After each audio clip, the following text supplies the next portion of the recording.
So here's some 148 grain wad cutters. We've got the PMC, I believe that's what these ones are. Yeah. PMC right here, some oldies. We'll shoot 2 of each. So the first 2 shots will be the PMC, and then the second 2 will be the Winchester. And we'll do the same thing with this gun right here. So the one on the left, that's the PMC right here. One on the right, that's the Winchester.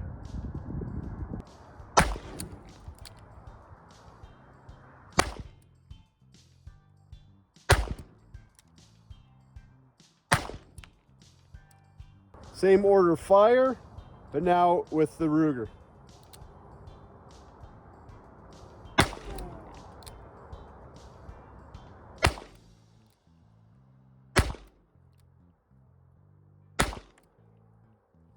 Once again, we learned size matters. So these are 150 grain, 38 special plus Ps. Little hollow point, I don't know who makes that right there. We'll shoot 2 of these out of each one right here.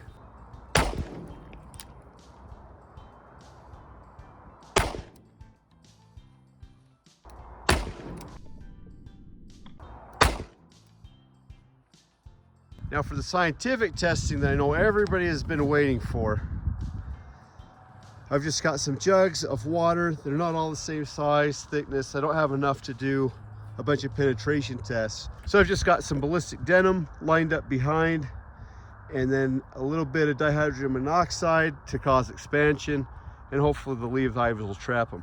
Here are the 150 grain plus P 38 special loads. The first one is gonna be shot out of the Smith, and the second out of the Ruger.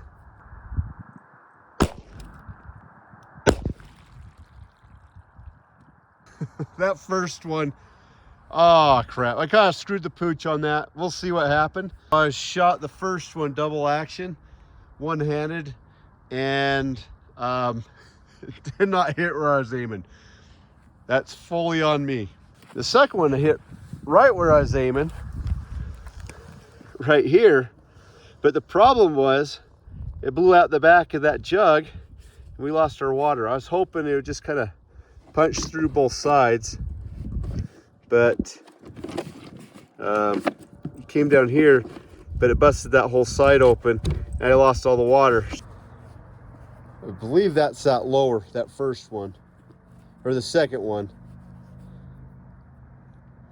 but I don't know for sure, so we'll look at them. But I believe that's the one that was shot out of the 357. I don't know 100% for sure though. I'm going to do that test again. I'm pretty sure I lost the first bullet somewhere. Who knows?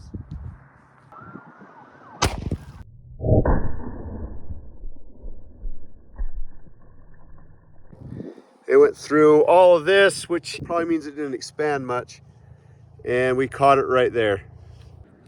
All right, so in this case with this bullet, even with a little bit of added velocity that came from firing it out of that 4-inch barrel, still going too slow to really let that reliably expand. And honestly, out of this one, negligible difference in that. Same design, 57. Let's test them out on a water jug. All right, looky at that. I'm gonna guess that thing got some decent expansion, and it could have just been the velocity, but that did impart some energy into this target right here. So after hitting the milk jug, I went through all these layers right here, and it was caught. Where was that caught? Right there. 2 layers into the, or 1 layer, went right through there, 1 layer of that second pair. So basically it went in, hit the water, it tore the lead off the nose, and that just turned into a full metal jacket right there. Not a big surprise, but it's good to know. These will be fun for plinking and for shooting, but more of a last resort for self-defense. Not that they wouldn't work, but I have a lot of others that will, and they'll do a lot better job. Now another bullet I want to test is this 125 grain Speer hollow point. It's just a real cheap bullet, and it's made for target practice. But it is a hollow point, so I have been curious to see how this works.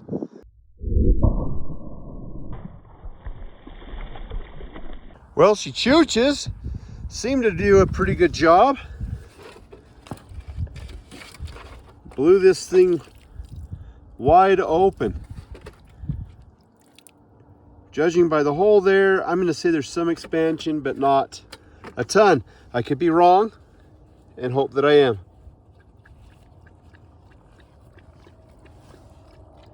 All right, look at that. That's caught on the first layer of denim right there. It actually has some fair expansion. Let's go weigh this thing up, and then we'll run some chronograph tests on it. That'll be interesting to see where this one comes in at. You know, for cheap target practice ammo, that does a pretty good job of expansion.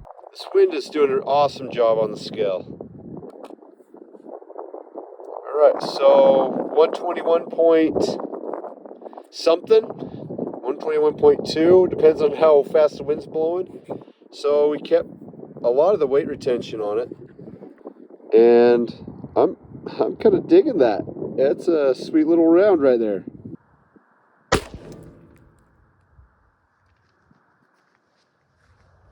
All right, so that's shooting 1136.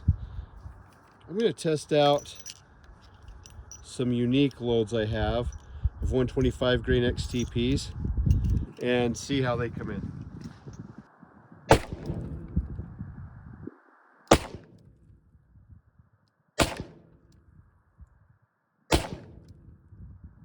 All right, now I'm going to test out one of these 125 grain XTPs backed up by Unique.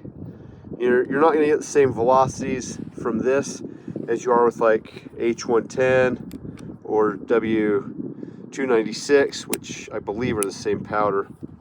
But let's do the water jug test with this and see if we duplicate a little bit of what we got out of that Plinkster. Those 125 grain Plinksters are backed with 9 grains of Unique, as well as this one. Let's see how the XTP does if we get the exact same performance.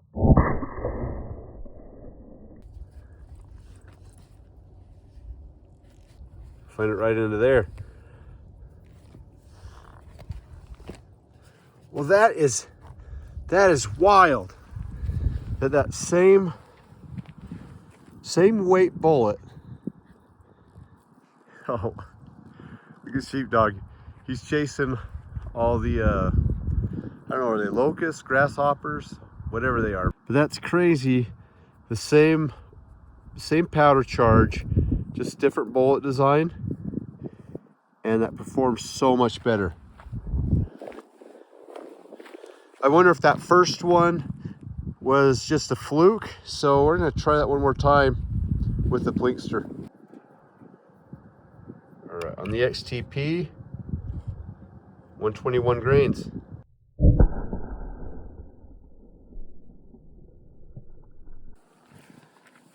All right, we have entry.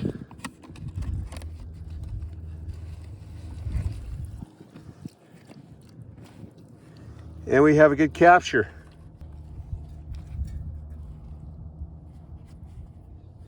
Yeah, that didn't go near as deep. This time we did get penetration on the fabric.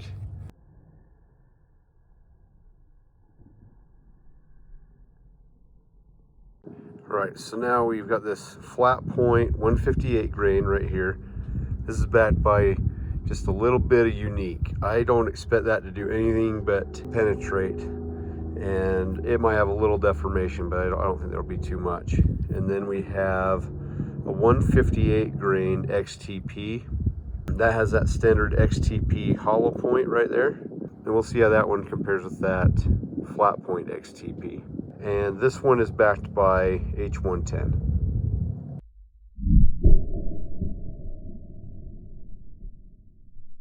Well, that's pretty close to what I was really expecting.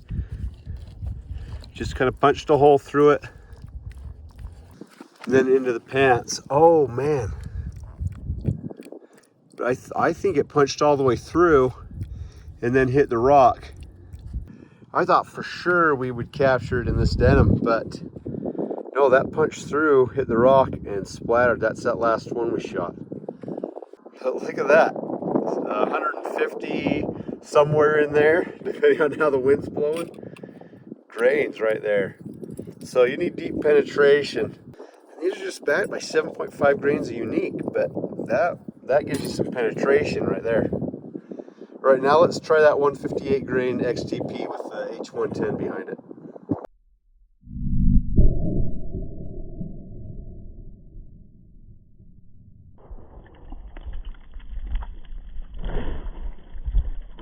Now I had to shoot low. I hope. There's a high likelihood we did not catch this. Oh, there we go. There we go. So it went through these layers of denim here and then got caught right here. Probably hit the ground. So got 153, 154. So only lost about 4 grains.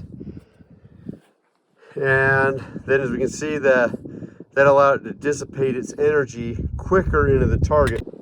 All right, and now I thought we shot this, but I guess we just shot the flat point at the body armor.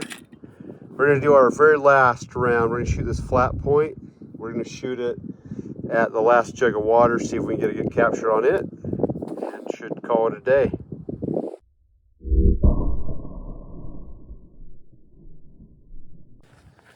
All right, now that one's quite interesting. That hit right in there. It's a little tougher bottle. Came through the other side. It just kept on penetrating. We ended up hitting that rock.